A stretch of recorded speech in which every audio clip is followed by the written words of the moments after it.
For today's vlog mga pare ko, may panibagong YouTube channel naman tayong i-review o i-feature walang iba kundi YouTube channel ni Rachel Morales at ni Jack Tapia Matubang. So yung pare ko, ito si Rachel Morales ay meron siya may 251,000 subscribers. Ginawa naman kay YouTube channel noong December 30, 2022 at may total video views na umabot sa 47,311,297. At ito si Jack Tapia Matubang naman ay meron siya may 408,000 subscribers.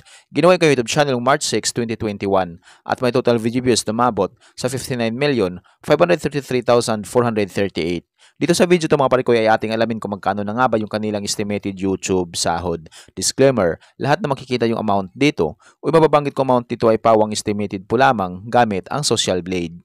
Ang Social Blade ay isang public website na kahit sino ay pwedeng tumingin dito at maaari nyo rin makita ang lahat ng mga estimated YouTube sahod ng mga vloggers or content creator. Layunin lamang ng video na ito na makapagbigay ng inspirasyon sa mga taong makapanood nito, lalong-lalo sa mga small YouTuber. So yun, pero kung ano pang hinintay natin, samahan nyo kung i-review natin ang status ng YouTube channel nilang Rachel Morales Vlog at ni Jack Tapia Matubang.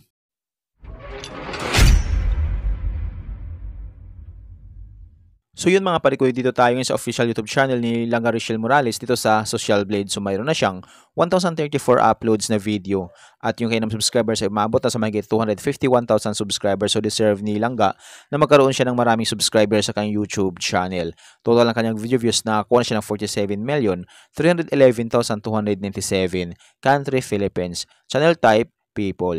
Ginawa ko YouTube channel on December 30, 2022. Total grade na kuha siya ng letter B. Country rank ay pang 829 na sa Pilipinas bilang isang vlogger. So yun, mapalik ko yung nakakuha ng 3,000 subscribers itong si Rachel. Tumaas ito ng 200.0% kumpara sa nakalipas sa 30 days. At dito sa video views nakakuha siya magit 1.9 million, bumaba ito ng 20% kumpara sa nakalipas na 30 days. So yun mga palikoy, dito naman tayo ngayon sa YouTube stats summary ni Rachel simula noong February 25 hanggang March 10, 2025.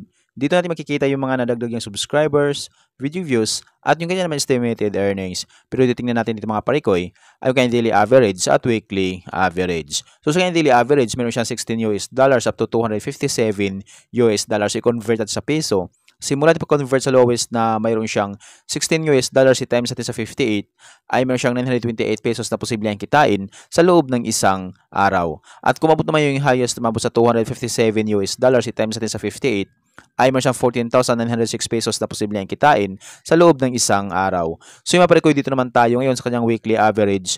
So sa kanyang weekly average nakakuha siya ng $112 at yung highest na may mabot sa $1,800 i-convert sa peso.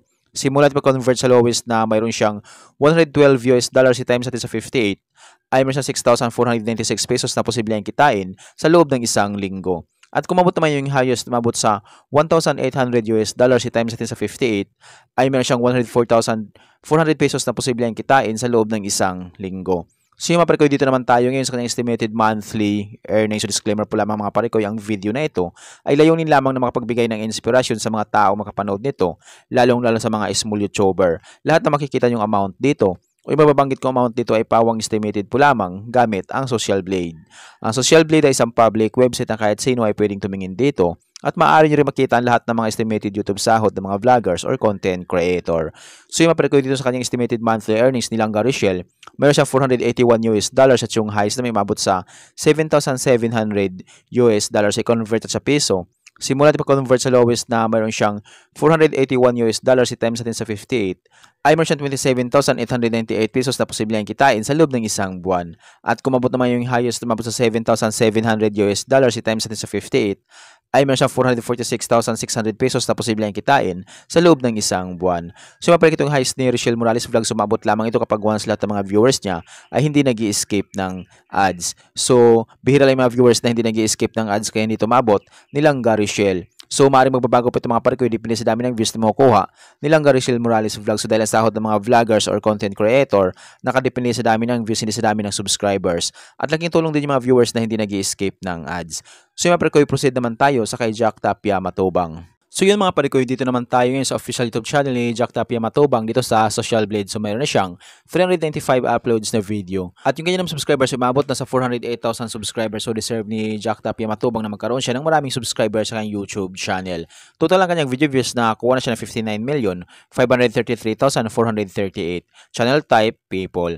Ginawa yung YouTube channel ng March 6, 2021. Total grade na kuha siya ng letter B. So yun mga parikoy, dito naman tayo sa YouTube stats summary ni Jack Tapia Matubang simula noong February 25 hanggang March 10, 2025. Dito natin makikita yung mga nadagdag niyang subscribers, video views, at yung kanya naman estimated earnings. Pero yung titingnan natin dito mga parikoy ay yung kanyang daily average at weekly average. So sa kanyang daily average, meron siyang $14 up to $230 i-convert at sa piso. Simula na convert sa lowest na meron siyang $14 i-times natin sa 58 ay meron siyang 812 pesos na posibleng kitain sa loob ng isang araw. At kung mabot naman yung highest na mabot sa $230 i-times natin sa 58 ay meron siyang 13,340 pesos na posibleng kitain sa loob ng isang araw. So yung maparikoy, dito naman tayo ngayon sa kanyang weekly average. So sa kanyang weekly average meron siyang $101 at yung highest na may mabot sa $1,600 i-convert sa piso. Simula di pa-convert sa lowest na mayroon siyang $101 i-times natin sa 58 ay mayroon siyang 5,858 pesos na posibleng kitain sa loob ng isang linggo. At kung mabot naman yung highest, tumabot sa $1,600 i-times natin sa 58 ay mayroon siyang 92,800 pesos na posibleng kitain sa loob ng isang linggo. So yung mga parikoy, dito naman tayo ngayon sa kanyang estimated monthly earnings. So disclaimer po lamang mga parikoy, ang video na ito ay layunin lamang na makapagbigay ng inspirasyon sa mga tao makapanood nito, lalong-lalo na sa mga small YouTuber. Lahat na makikita yung amount dito, o yung mababanggit ko amount dito ay pawang estimated po lamang gamit ang Social Blade. Ang Social Blade ay isang public website na kahit sino ay pwedeng tumingin dito at maaari nyo rin makita ang lahat ng mga estimated YouTube sahod ng mga vloggers or content creator. So yung maparikoy dito sa kanyang estimated monthly earnings ni Jack Tapia Matubang ay meron siyang $432 at yung highest na may mabot sa $6,900 i-convert natin sa piso. Simula pag-convert sa lowest na meron siyang $432 i-times natin sa 58 ay meron siyang 25,056 pesos na posibleng kitain sa loob ng isang buwan. At kung mabot naman yung highest na mabot sa $6,900 i-times natin sa 58 ay meron siyang 400,200 pesos na posibleng kitain sa loob ng isang buwan. So yung kung maaaring magbabago pa ito depende sa dami ng views na makukuha ni Jack Tapia Matubang. So dahil ang sahod ng mga vloggers or content creator, nakadepende sa dami ng views, hindi sa dami ng subscribers. At laking tulong din yung mga viewers na hindi nag-i-skip ng ads. Kaya hanggat maaari huwag po tayo mag-skip ng ads sa lahat ng mga inidolo nating vlogger, lalong-lalo sa mga charity vlogger. So laking tulong yan sa kanila kapag once na hindi po tayo nag-i-skip ng ads, medyo lalaki yung kanilang YouTube sahod. So yung ko tuloy-tuloy pa na supportahan ito si Langga Rachel Morales Vlog at si Jack Tapia Matubang. So deserve nila magkaroon ng malaking sahod sa kanilang YouTube channel.